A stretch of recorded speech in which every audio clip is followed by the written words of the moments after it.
नमस्कार, आज की बड़ी खबरों में आपका स्वागत है। मैं हूं आपके साथ अंकिता। आज के बुलेटिन में बात करेंगे बारिश के पानी से भरी सड़क पर अचानक नाले में समा गए स्कूली बच्चे। दिखाएंगे आपको प्रयागराज पहुंचे अतीक के बेटे अबान का शव। दिखाएंगे आपको पटना में सड़क हादसे के बाद फैली हिंसा और बुलेटिन के आखिर में देखेंगे थाईलैंड में सनकी छात्र ने 8 लोगों की ले ली जान।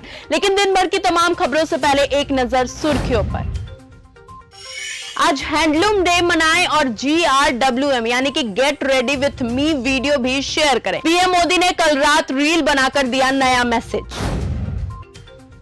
दिल्ली NCR में 6 दिन और लगातार होगी बारिश। यूपी बिहार समेत 15 राज्यों में IMD का अलर्ट हुआ जारी। रांची में छात्रों के मार्च के दौरान हुआ हंगामा। आईसा चीफ नेहा बोरा पर फेंकी गई स्याही।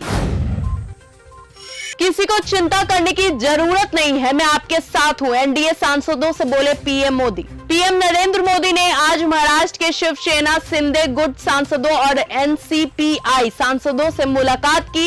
इस दौरान पीएम मोदी ने सांसदों से आग्रह किया कि डिबेट में हिस्सा लीजिए। उन्होंने कहा, किसी को चिंता करने की कोई जरूरत नहीं है, मैं आपके साथ हूं।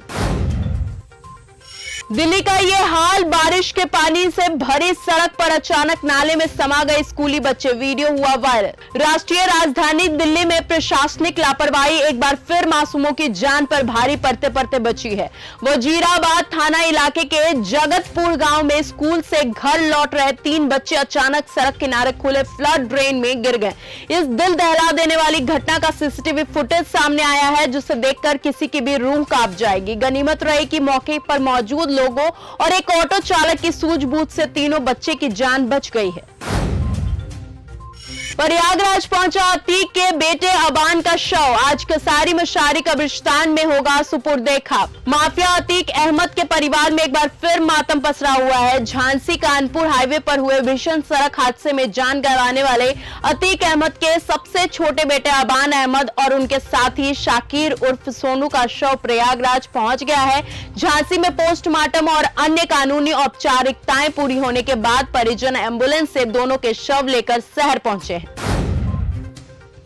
JPSC JSSC प्रोटेस्ट पर निशिकांत दुबे का बड़ा ऐलान आया सामने। बोले 13 अगस्त तक फैसला नहीं हुआ तो छात्र संघ करूंगा अनशन। JPSC JSSC भर्ती परीक्षा विवाद को लेकर चल रहे छात्र आंदोलन के बीच गोंडा सांसद निशिकांत दुबे ने बड़ा बयान दिया है। उन्होंने सोशल मीडिया X यानी कि ट्विटर पर पोस्ट करते हुए कहा कि यदि 13 अगस्त तक यानी संसद सत्र समाप्त होने तक इस मामले में कोई फैसला नहीं होता है तो वो पार्टी से अनुमति लेकर छात्रों के समर्थन में शामिल होंगे और अनशन पर बैठेंगे। पटना में सड़क हादसे के बाद फैले हिंसा, बेकाबू भीड़ ने पुलिस की 3 गाड़ियों में लगाई आग। बिहार की राजधानी पटना में 0 माइल इलाके के पास एक तेज रफ्तार बस ने गुरुवार दोपहर एक युवक को कुचल दिया, जिससे उसकी मौके पर ही जान चली गई। इस दुर्घटना के बाद स्थानीय लोगों का गुस्सा बेकाबू हो गया। आक्रोशित भीड़ ने मृतक के शव को नेशनल हाईवे NH 30 पर रखकर जाम लगा दिया और जमकर आगजनी की। रांची पहुंचे मोहम्मद जुनैद करवा रहे भंडारा। बोले, जहां छात्र आंदोलित होंगे वहां मेरा समर्थन रहेगा। दिल्ली के जंतर मंतर पर नीट परीक्षा आंदोलन के दौरान धरने पर बैठे छात्रों के लिए मुफ्त बिरयानी और जरूरी सुविधाएं की व्यवस्था कर रहे चर्चा में आए मोहम्मद जुनैद उर्फ जुनैद भाई गुरुवार को झारखंड की राजधानी रांची पहुंचे हैं। उन्होंने जयपाल सिंह मुंडा स्टेडियम पहुंचकर JPSC JSSC परीक्षा में कथित अनियमितताओं के विरोध में आंदोलन कर रहे छात्रों से मुलाकात की और उनके आंदोलन को अपना समर्थन दिया।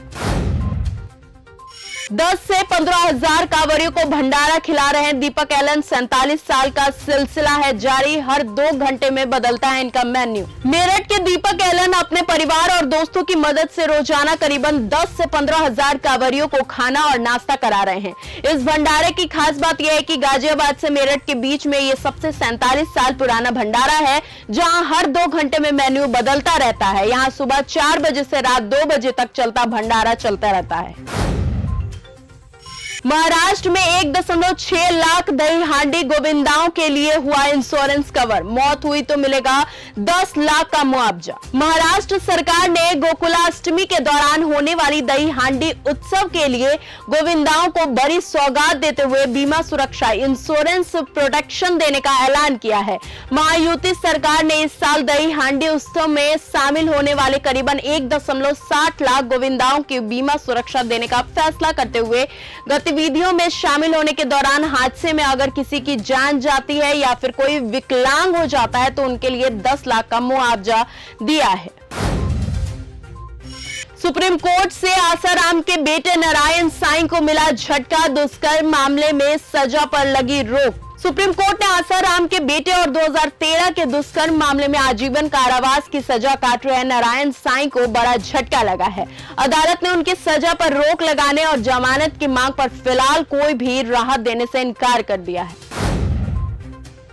कुत्ते का सूप पियो, 40 डिग्री की गर्मी में नॉर्थ कोरिया की सरकार ने लोगों को दी ये सलाह। नॉर्थ कोरिया में इस समय भीषण गर्मी पड़ रही है, लोग बेहाल हैं। ऐसे गर्मी से बचने के लिए वहां की सरकार अजीब अजीब घरेलू नुस्खे पर जोर दे रही है। सरकार का कहना है कि गर्मी को गर्मी ही काटता है। इस परेशान कर देने वाली गर्मी में सरकारी मीडिया लोगों को कुत्ते का मांस का सूप, जिनसेंग वाला शोराबा और दूसरे गर्म डिश खाने की सलाह दे रहे हैं।